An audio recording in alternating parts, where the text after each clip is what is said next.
नमस्कार मंडळी. रुद्राणीला झोपत मलाच कधी झोप लागली कळालं नाही. रुद्र क्लासला गेला होता आणि इथं रुद्राणीचे थोडेसे लाड चालू आहे. 2 दिवस थंडी वाजते, 2 दिवस गरम होतं. ह्या थंडीचं तर काहीच कळना. तरी शिटी तेवढी थंडी वाजत नाही. नाहीतर गावाकडे इतकी थंडी सुटली की आता सुद्धा इतकी थंडी वाजते की बास. जवळ तोंड हातपाय धुवत नाही तोवर काय अंगातला आळस जात नाही.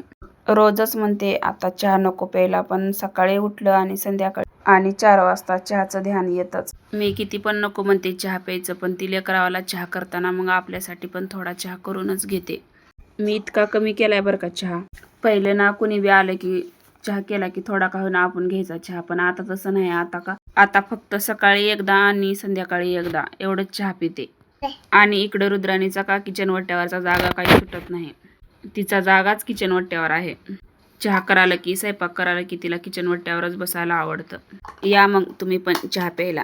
तुळस विकत घेऊन जर लावली असती तर इतकी चांगली आली नसती. तुळस आपला आले म्हणून मला वाटते इतकी चांगली आली म्हणून. आणि इकडे मी कपडे पण घेऊन आले टेरेसवरून आणि इकडे लगेच स्वयंपाकाची तयारी चालू केली. तुम्हाला माझे मिनी ब्लॉग कसे वाटतात कमेंट करून नक्की सांगा.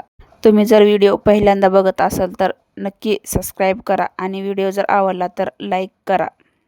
चला मग भेटू पुढच्या व्हिडिओमध्ये. बाय.